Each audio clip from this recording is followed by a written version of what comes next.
Before taking this trade, I had to analyze and see how price is moving. Price was moving upwards, but it was buying. But I knew that price will have to pull back and I will catch spikes. So I had to first of all draw my trend line.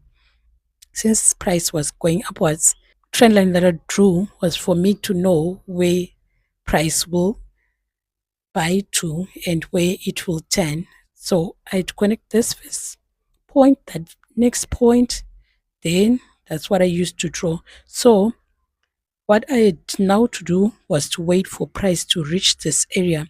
I had a mini trend line that I drew as well.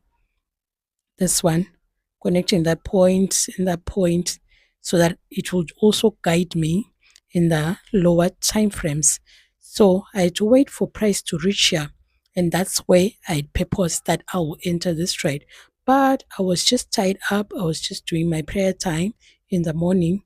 But when I saw price had closed in the H1 time frame, that was a bearish candlestick for me. So it was still reason for me to enter this trade. And I did place my entries and I had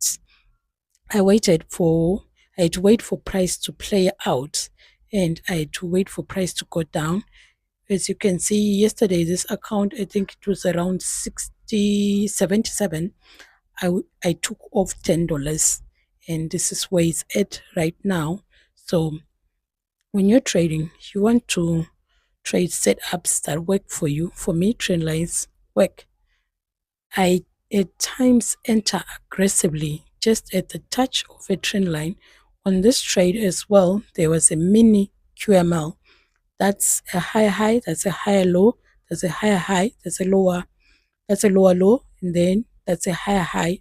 And price had to reach this point where it reached. So when you have reasons to enter a trade, as you can see, that's a mini QML. When you have reasons to enter a trade, you'll be able to stay even though price is being manipulated because you know that you have reasons why you entered the trade. And afterwards, just practice proper risk management. As you can see, that H4 candlestick is a bit bearish. So I might wait for price to reach the bottom part of the trend line before I close, which will be around this area here. This is where my take profits might be, but I'll just be seeing how price moves because I'm just in a bullish trend, so I might not hold for a long time. The overall trend is bullish.